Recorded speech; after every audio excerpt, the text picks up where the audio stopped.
আসসালামু আলাইকুম সুপ্রিয় দর্শক, কেমন আছেন সবাই? আশা করছি সকলেই ভালো আছেন। আজকের ভিডিওতে আমরা জানাবো বাংলাদেশ ও ওমান সরকারের সাম্প্রতিক ভিসা নীতির বৈঠক নিয়ে সর্বশেষ নির্ভরযোগ্য তথ্য।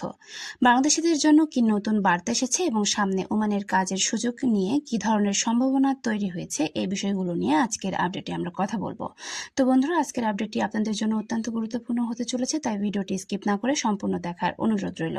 তো বন্ধুরা, আপনাদের কাছে ছোট্ট একটি অনুরোধ থাকবে, আপনি যদি আমাদের চ্যানেলে নতুন হয়ে থাকেন অবশ্যই চ্যানেলটি সাবস্ক্রাইব করে রাখবেন, কারণ আমাদের এই চ্যানেলে ওমান বিষয়ে নিত্য নতুন তথ্য আমরা প্রতিনিয়তই দিয়ে থাকি। তো চলুন বন্ধুরা, কথা না বাড়িয়ে মূল ভিডিওটি শুরু করা যাক। সম্প্রতি বাংলাদেশ ও ওমানের মধ্যে উচ্চ পর্যায়ের একটি গুরুত্বপূর্ণ বৈঠক অনুষ্ঠিত হয়েছে। এই বৈঠকে দুই দেশের শ্রমবাজার, বৈধ অভিবাসন, দক্ষ কর্মী নিয়োগ এবং নতুন করে কর্মী পাঠানোর বিষয়গুলো নিয়ে বিস্তারিত আলোচনা হয়েছে। বৈঠকের পর ওমানের শ্রমমন্ত্রী ইতিবাচক বার্তা দিয়ে জানান, 2023 সাল থেকে যে কর্মী ভিসার সীমাবদ্ধতা ছিল সেটি ধাপে ধাপে স্বাভাবিক করার পরিকল্পনা রয়েছে। একই সঙ্গে তিনি জানান অবৈধ বা অনিয়মিত অবস্থানে থাকা বিদেশি কর্মীদের বিষয়টি আগের নিয়মের মধ্যে আনা হচ্ছে। এরপর নতুন কর্মী নিয়োগের কার্যক্রম আরও বিস্তৃতভাবে শুরু করার লক্ষ্য রয়েছে। বাংলাদেশের পক্ষ থেকে বৈঠকে জোর দিয়ে বলা হয়েছে, ভবিষ্যতে ওমানে আরও বেশি দক্ষ ও প্রশিক্ষিত কর্মী পাঠাতে বাংলাদেশ প্রস্তুত। বিশেষ করে electrician, plumber, welder, machine operator, technician, স্বাস্থ্যসেবা এবং অন্যান্য দক্ষ পেশার কর্মীদের প্রতি গুরুত্ব দেওয়া হচ্ছে। এর অর্থ হলো ভবিষ্যতে দক্ষ কর্মীদের জন্য সুযোগ আরও বাড়তে পারে। অনেকেই জানতে চেয়েছেন, ওমানের সব ভিসা কি এখন চালু হয়ে গেছে? এর উত্তর হলো, এখন পর্যন্ত ওমান সরকার এমন কোনো আনুষ্ঠানিক ঘোষণা দেয়নি যে সব ধরনের বাংলাদেশি কর্মী ভিসা সম্পূর্ণভাবে উন্মুক্ত করা হয়েছে।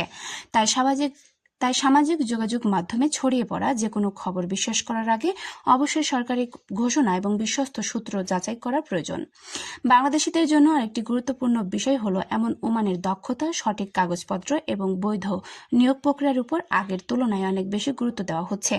অনেক ক্ষেত্রে শিক্ষাগত ও পেশাগত যোগ্যতার সনদ যাচাইয়ের প্রয়োজন হতে পারে, তাই বিদেশে যাওয়ার আগে প্রয়োজনীয় প্রশিক্ষণ, অভিজ্ঞতা এবং সব কাগজপত্র সঠিকভাবে প্রস্তুত রাখা অত্যন্ত গুরুত্বপূর্ণ। যারা এখন ওমানে যাওয়ার পরিকল্পনা করছেন তারা কোনো দালাল বা ভুয়া এজেন্সির কথায় অগ্রিম টাকা লেনদেন করবেন না। শুধুমাত্র সরকারের অনুমোদিত রিক্রুটিং এজেন্সির মাধ্যমে আবেদন করুন এবং ভিসা ইস্যু হওয়ার পর সেটির সত্যতা যাচাই করুন, কারণ ভিসা চালুর গুজব ছড়িয়ে অনেক প্রতারণার ঘটনায় ঘটে থাকে। সব মিলিয়ে বলা যায়, বাংলাদেশ ও ওমানের সাম্প্রতিক বৈঠক দুই দেশের শ্রমবাজারের জন্য একটি ইতিবাচক অগ্রগতি। দুই দেশই বৈধ ও জনশক্তি বিনিময়ের বিষয়ে আগ্রহ প্রকাশ করেছে, তবে এখন পর্যন্ত নতুন কোনো চূড়ান্ত নীতি অনুযায়ী সব কর্মী ভিসা সম্পূর্ণভাবে চালু হয়েছে এমন ঘোষণা আসেনি। তাই ধৈর্য ধরে সরকারি সিদ্ধান্তের অপেক্ষা করাই সবচেয়ে নিরাপদ এবং সঠিক পদক্ষেপ। এ ধরনের সর্বশেষ ও নির্ভুল ভিসা আপডেট, শ্রমবাজারের খবর এবং বিদেশের চাকরি সংক্রান্ত গুরুত্বপূর্ণ তথ্য জানতে অবশ্যই আমাদের চ্যানেলটি সাবস্ক্রাইব করে রাখবেন। তো বন্ধুরা, আজকের ভিডিওটি এখানে শেষ করছি। দেখা হচ্ছে পরবর্তী কোনো আপডেটে। ততক্ষণ পর্যন্ত সকলে ভালো থাকুন, সুস্থ থাকুন। আল্লাহ হাফেজ।